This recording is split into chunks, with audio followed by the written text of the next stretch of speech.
से निपटने को लेकर आला अधिकारियों के बीच मंथन हुआ। साथ ही प्रधानमंत्री नरेंद्र मोदी ने उत्तराखंड के सीएम पुष्कर सिंह धामी से बात कर जानकारी दी और उन्हें हर संभव मदद का भरोसा भी दिया।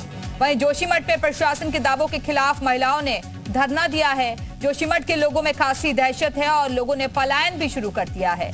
जोशीमठ के दरार प्रभावित इलाके के लोगों ने अपने घरों से गृहस्थी का सामान हटाना शुरू कर दिया है। जोशीमठ में कभी भी कुछ भी हो सकता है, लिहाजा जोशीमठ की स्थिति को काबू करने के लिए एनडीआरएफ की टीमें भी अलर्ट पर रखी गई हैं। प्रशासन की टीमें लगातार हालात का जायजा ले रही हैं। कई इलाकों में प्रशासन की टीमें गश्त पर हैं।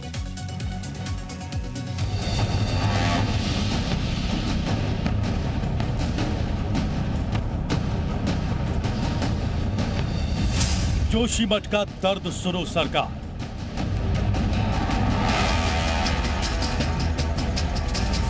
जोशीमठ की दरारें, मदद की पुकार।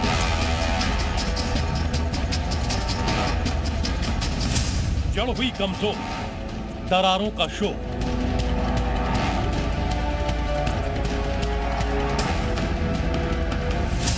जोशीमठ में दरार, कितने गुनहगार।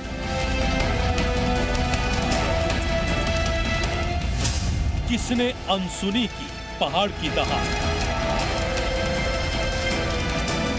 चीन बॉर्डर से महज 40 किलोमीटर दूर स्थित जोशीमठ में आई दरारों का दायरा बढ़ता ही जा रहा है। ऐसे कई इलाके हैं जहां पर बीते 24 घंटों में ही दरारें आई हैं। जोशीमठ आपदा को लेकर मोदी सरकार भी अलर्ट है।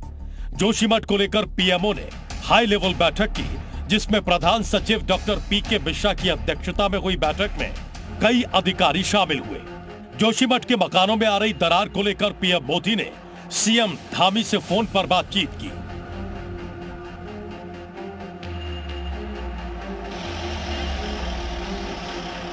पीएम मोदी ने सीएम धामी से जोशीमठ को बचाने के लिए हर संभव मदद का भरोसा दिया। जोशीमठ में भूस्खलन को किस तरह रोका जा सकता है, पीएम ने इस पर विचार मंथन करने के निर्देश दिए हैं, जिससे जोशीमठ के लोगों का दर्द कम हो सके।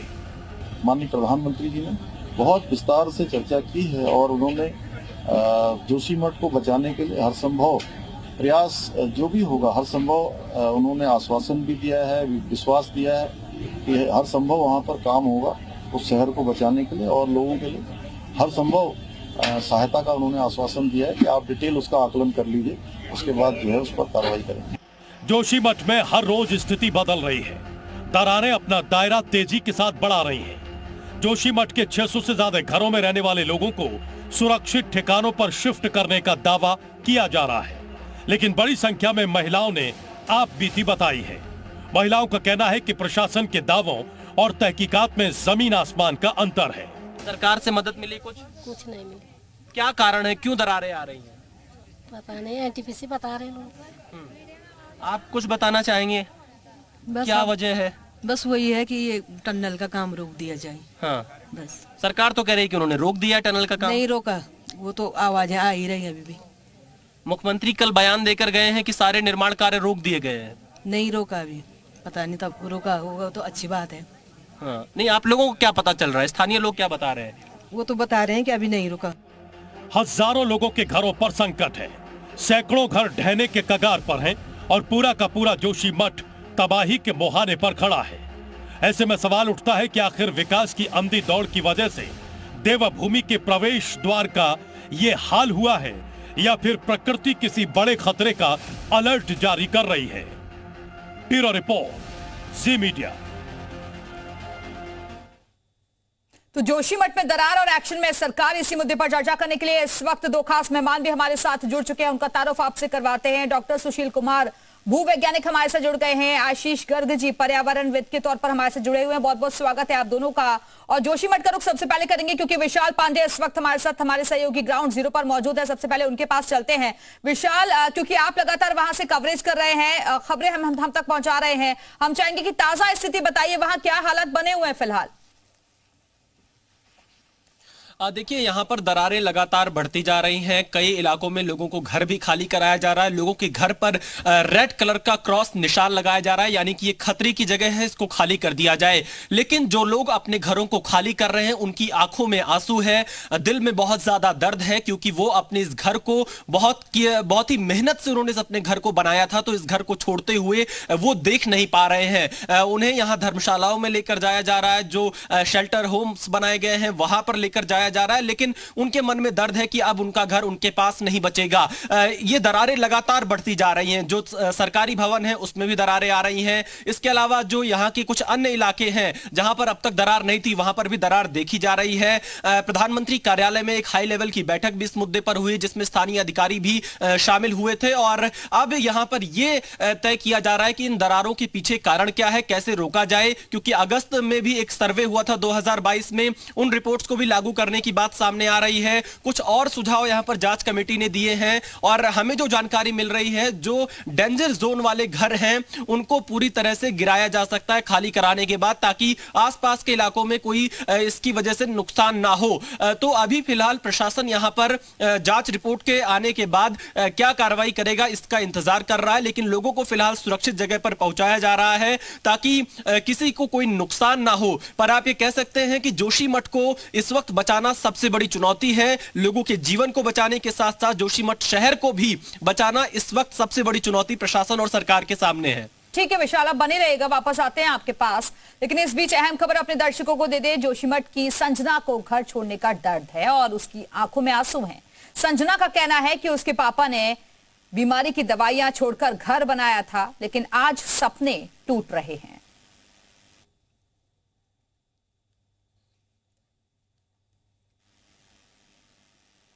अभी तो हालात यहाँ के बहुत बुरे हैं, और अब तो हमें हमारा घर भी छोड़ने के लिए कहा दिया गया है। कैसे फिर आप लोग यहाँ से कहाँ जाएंगे? हमें अभी तो फिलहाल धर्मशाला पे रहने के लिए कहा गया है।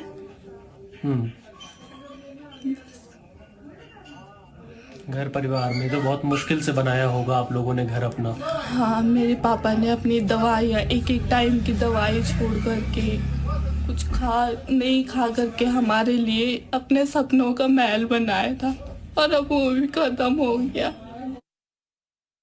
अब आइए चर्चा की शुरुआत करते हैं। सबसे पहले डॉक्टर सुशील कुमार, मैं आपसे ही चर्चा की शुरुआत करना चाहूंगी, क्योंकि अभी आपने लोगों को भी सुना, आंसू थम नहीं रहे हैं और हर तरफ दुख की घड़ी में इस वक्त सांत्वना देने के लिए भी लोग वहां पर लगातार पहुंच रहे हैं। खतरे में जिंदगी नजर आ रही है, अस्तित्व का संकट खड़ा हो गया है जोशीमठ पर। सवाल यही है कि आखिरकार ये नौबत आई क्यों?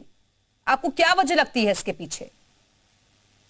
देखिए, व्यू से देख, जो जोशीमठ है वो मटेरियल पर बना है, लूज मटेरियल, बहुत कॉम्पैक्ट नहीं है। वहां पर जोन 5 में इसलिए बहुत सेंसिटिव इलाका है, यहाँ से तीसरी मेजर टेक्टोनिक थ्रस्ट पास होता है। चौथी बात, यहाँ पर इंडिया नहीं है, इंडियन प्लेट जो नॉर्थ ईस्ट की 50 मिलीमीटर दर से करती है, और इस ये दर भी ज्यादा है मूवमेंट की। और चौथी बात कि हम ये रूल आउट नहीं कर सकते टनलिंग का, कि वो टनलिंग में ब्लास्ट यूज हो रहा है या कैसे कर रहे हैं वो लोग, और रोड वाइडनिंग भी एक कॉज है कि उसे भी वॉच करना पड़ेगा। तो हमें इनका कारण ढूंढने के लिए बहुत ध्यान से स्टडी पड़ेगी। लेकिन ये क्या है कि वहां मूवमेंट, क्योंकि वहां पर मेन सेंट्रल थ्रस्ट भी पास होता है, पूरा सॉफ्ट ग्राउंड है वो, तो या तो वहां पर हाउसेस बने, वो उसी ढंग से सॉइल स्टडी करता है और तरह से अभी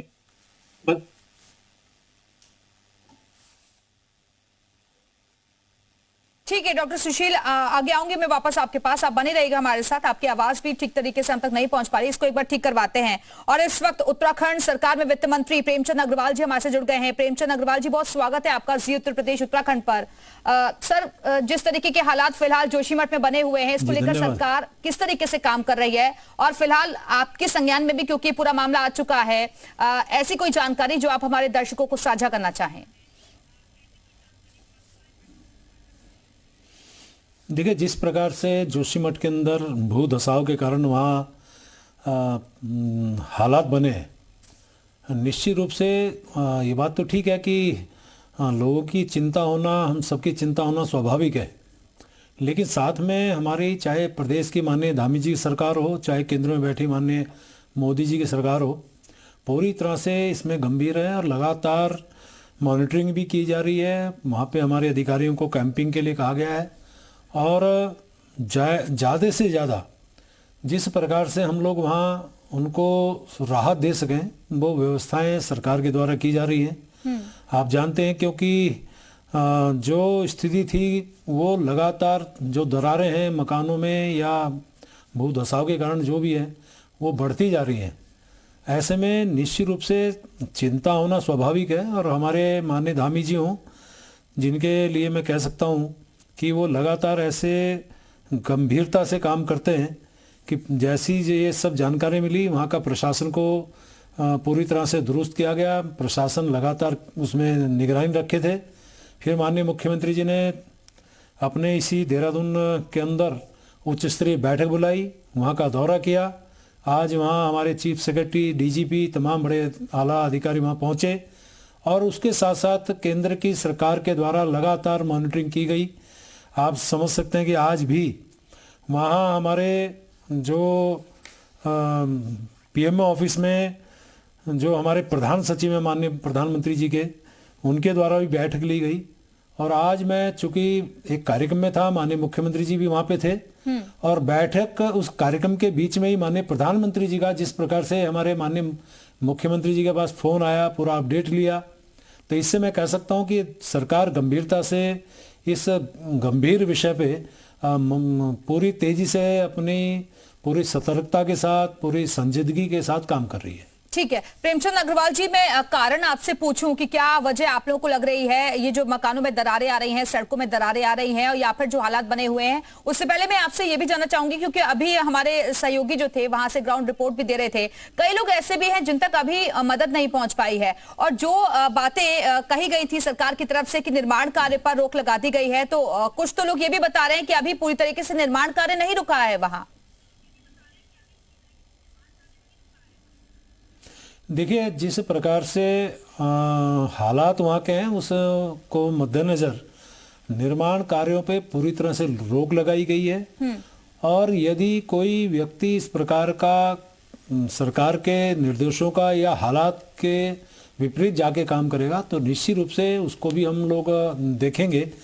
और आपको मैं ये भी बताना चाह रहा हूँ कि खाली ये विषय ये है कि इस समय हमें सबको मिलके, चाहे वहाँ के जनता होगी, चाहे हमारा प्रशासन होगा, चाहे सरकार होगी, सबको मिलके इस संकट के घड़ी में मिलजुल के काम करना होगा। आज हालात जो वहाँ के बन रहे हैं उसमें जब तक सभी सामान्य व्यक्तियों का या अन्य लोगों का साथ नहीं मिलेगा तो मैं नहीं समझता कि इसमें हम कोई बहुत ज़्यादा काम कर पाएंगे। और मैं सबसे अपील कर रहा हूँ आपके माध्यम से कि जो इस समय प्रशासनिक स्तर पर टेक्निकल पॉइंट के मद्देनज़र या जिस भी प्रकार के निर्देश जारी हो रहे हैं या आग्रह किया जा रहा है, अपेक्षा की जा रही है, उस पर जरूर अमल पे लाएं, क्योंकि इस समय हालात जो हैं वो उस पर किसी तरह से हम नियंत्रण कर सकें और उसको आगे जाके बढ़ के हम जो चाहे राहत कार्य की बात हो फिलहाल, चाहे फिर दीर्घकालीन जो हमारी योजना सरकार की है उसको करने की बात हो, इसमें सभी का सहयोग अपेक्षित भी है।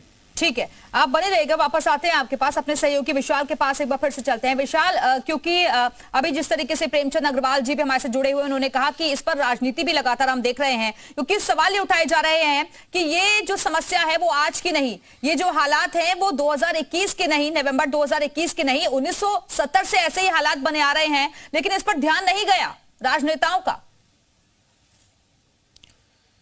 देखिए बिल्कुल, क्योंकि ये समस्या बहुत पुरानी रही, लेकिन ध्यान कभी किसी का नहीं गया। ये 1976 से जोशीमठ का मुद्दा यहाँ के जो मिश्रा आयोग बनी थी उनकी रिपोर्ट में उठाया गया था। उसके बाद पिछले साल भी यहाँ के लोगों ने, स्थानीय लोगों ने प्रशासन के सामने इस मुद्दे को रखा, लेकिन सबने इनकी आवाज को अनसुना कर दिया, इनकी बात को गंभीरता से नहीं लिया। और जब हालात ज्यादा बिगड़ गए तब अब पूरा प्रशासन, पूरी सरकार ग्राउंड पर दिखाई दे रही है। लेकिन अब जो हमें जानकारी मिल रही है, क्योंकि 2 दिनों तक यहाँ पर सर्वे टीम ने जांच की है और उसमें कुछ महत्वपूर्ण सुझाव सरकार को दिए गए हैं। मैं अपने दर्शकों को सबसे पहले उन सुझावों के बारे में बताना चाहता हूं।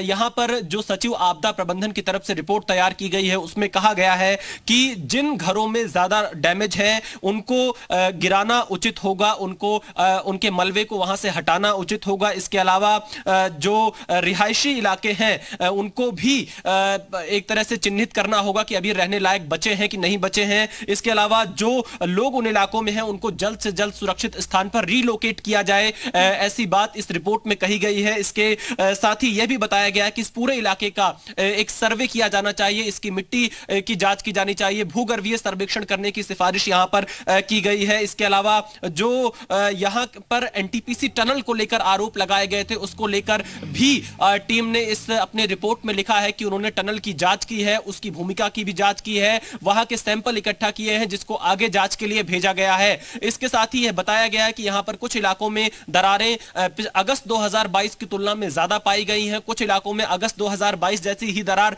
उन्हें देखने को मिली है। इसके साथ ही इस रिपोर्ट में कहा गया है कि 1976 में मिश्रा आयोग और जो अगस्त 2022 की सिफारिशें की गई थी जांच समिति की, उनको यहां पर लागू किया जाए। अब देखना यह है कि सरकार इस रिपोर्ट के आने के बाद क्या कदम उठाती है। कई अहम सुझाव यहां पर दिए गए हैं, लेकिन सुझाव दिए गए हैं, मौका मुआयना करने के बाद, जांच पड़ताल करने के बाद अब ऐसे में देखना होगा कि सरकार की तरफ से इस पर क्या कुछ एक्शन लिया जाता है आगे। बहुत बहुत शुक्रिया आपका विशाल, हमारे से जुड़ने के लिए, जानकारी देने के लिए। और अब आइए चर्चा पर एक बार फिर से वापस लौटते हैं। आशीष गर्ग जी भी हमारे से जुड़ गए हैं, पर्यावरणविद हैं। आशीष जी, बहुत स्वागत है आपका भी। सर, मैं आपसे समझना चाहूंगी, क्या जो हालात जोशीमठ में इस वक्त बने हुए हैं इसके लिए बढ़ती हुई आबादी और मानव हस्तक्षेप जो रहा है वो जिम्मेदार मानते हैं आप, या फिर आपकी नजर में और क्या कारण है?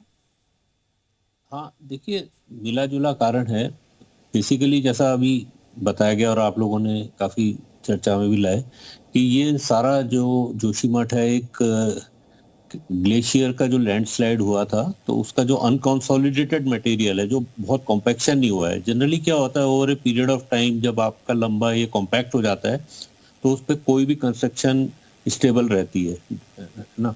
अभी प्रॉब्लम ये हुई है कि ये बहुत अनकंसोलिडेटेड था, जिसमें काफी वॉइड्स हैं और 2 तरफ से इसके नदियां बहती हैं, जो जौली गंगा और एक अलकनंदा। तो इसका कहते हैं कि इसका अंडर कटिंग भी इसकी है और काफी इसमें पानी भरा हुआ है। तो जो एक लिक्विफिकेशन की एक जो हमारी एक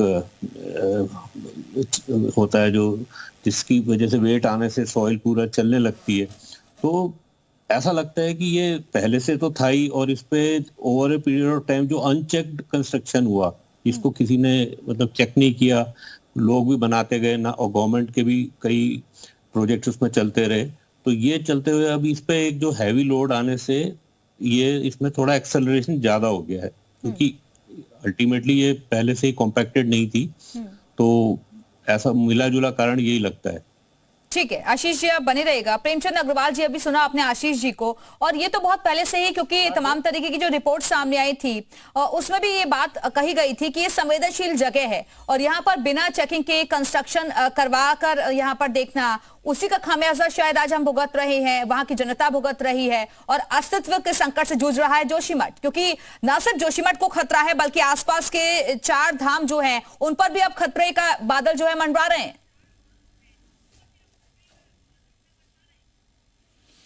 देखिए, जिस प्रकार से बताया गया कि वहाँ पे बढ़ती हुई आबादी या जिस प्रकार से भी वहाँ हालात बिगड़े हैं, मैं कह सकता हूँ कि ये सारी बातों को आज हम लोग सभी पूरी तरह से जो उस क्षेत्र की बियरिंग कैपेसिटी है उसका भी अध्ययन होगा, और जिस प्रकार से सर्वे लगातार हमारी वहाँ टीम्स कर रही हैं, ये बहुत बारीकी से सब चीज़ों का अध्ययन करने के बाद, जैसे माननीय मुख्यमंत्री जी लगातार वहाँ मॉनिटरिंग कर रहे हैं, पूरी सरकार पूरी तरह से मुस्तैद है।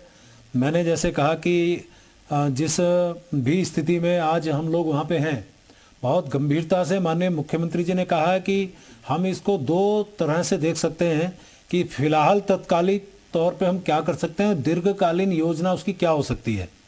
यदि हम इस प्रकार से देखेंगे तो हम आज सबसे पहले हमें देखना होगा कि हम इनको फौरी तौर पे किस प्रकार से वहाँ के लोगों को राहत दे सकते हैं, क्योंकि आज आवश्यकता है कि ये जो बात आपने कही बेरिंग कैपेसिटी और सारी बात, उसका भी परीक्षण होना चाहिए, वो होगा। जहाँ तक आज की वर्तमान की स्थिति है कि भाई जो वहाँ पे लोग हैं, सबसे पहली प्राथमिकता हमारी है कि उनको हम किस प्रकार से सुरक्षित रख सकें, किस प्रकार से उनको जो है तत्कालिक राहत दे सकें, और उसके बाद उनको किस प्रकार से पुनर्वासित किया जा सके। ये जो सामने दो प्रकार के काम है वो उसके लिए सरकार लगी है। जहाँ तक तत्कालिक व्यवस्था है, जो हमारे लोग हैं जो उन घरों में रह रहे हैं, उनसे अपेक्षा की गई, उनसे आग्रह किया गया, उनको शिफ्ट किया गया है। और जहाँ इस प्रकार के जो जमीनें हैं जहाँ पे उनको पुनर्वासित किया जा सकता है, उसके लिए सरकार पूरी तरह से मुस्तैदी से काम कर रही है।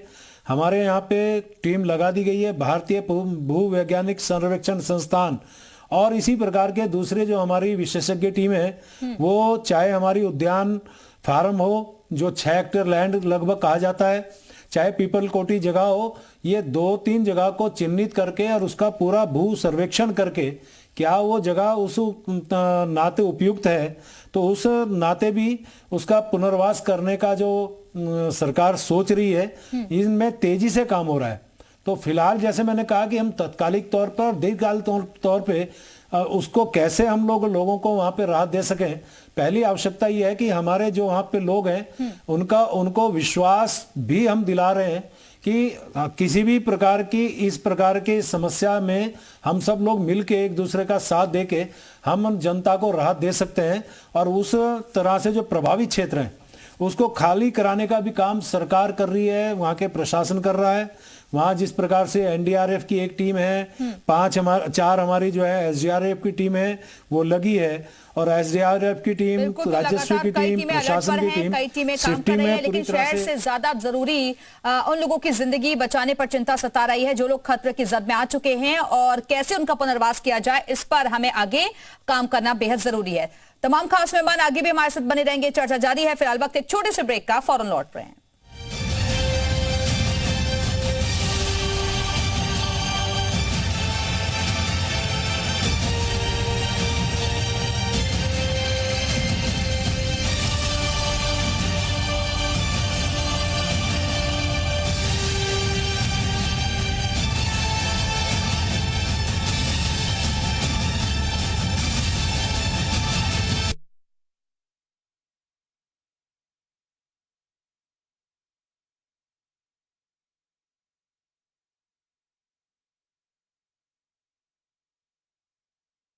इस वक्त सांत्वना देने के लिए भी लोग वहां पर लगातार पहुंच रहे हैं।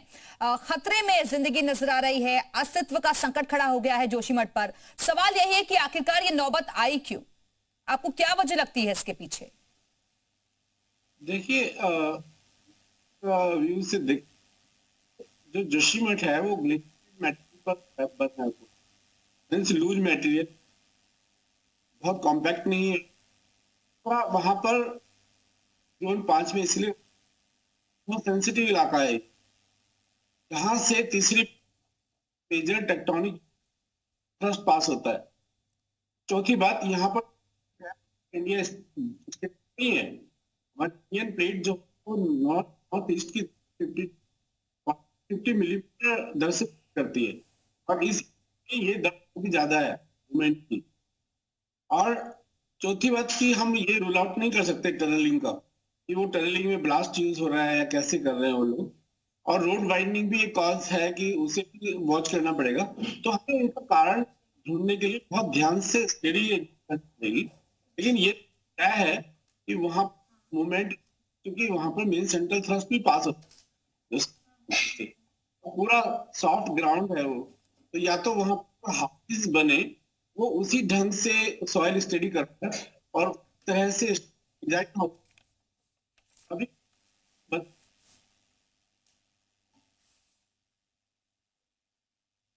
ठीक है डॉक्टर सुशील, आगे आऊंगी मैं वापस आपके पास, आप बने रहिएगा हमारे साथ। आपकी आवाज भी ठीक तरीके से हम तक नहीं पहुंच पा रही, इसको एक बार ठीक करवाते हैं। और इस वक्त उत्तराखंड सरकार में वित्त मंत्री प्रेमचंद अग्रवाल जी हमारे से जुड़ गए हैं। प्रेमचंद अग्रवाल जी, बहुत स्वागत है आपका जी उत्तर प्रदेश उत्तराखंड पर। सर, जिस तरीके के हालात फिलहाल जोशीमठ में बने हुए हैं, इसको लेकर सरकार किस तरीके से काम कर रही है, और फिलहाल आपके संज्ञान में भी क्योंकि पूरा मामला आ चुका है, ऐसी कोई जानकारी जो आप हमारे दर्शकों को साझा करना चाहें? देखिए, जिस प्रकार से जोशीमठ के अंदर भू धसाव के कारण वहाँ हालात बने, निश्चित रूप से ये बात तो ठीक है कि लोगों की चिंता होना, हम सबकी चिंता होना स्वाभाविक है, लेकिन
इसकी माननीय धामी जी की सरकार हो, चाहे केंद्र में बैठी माननीय मोदी जी की सरकार हो, पूरी तरह से इसमें गंभीर है और लगातार मॉनिटरिंग भी की जा रही है। वहाँ पे हमारे अधिकारियों को कैंपिंग के लिए कहा गया है, और ज़्यादा से ज़्यादा जिस प्रकार से हम लोग वहाँ उनको राहत दे सकें, वो व्यवस्थाएं सरकार के द्वारा की जा रही हैं।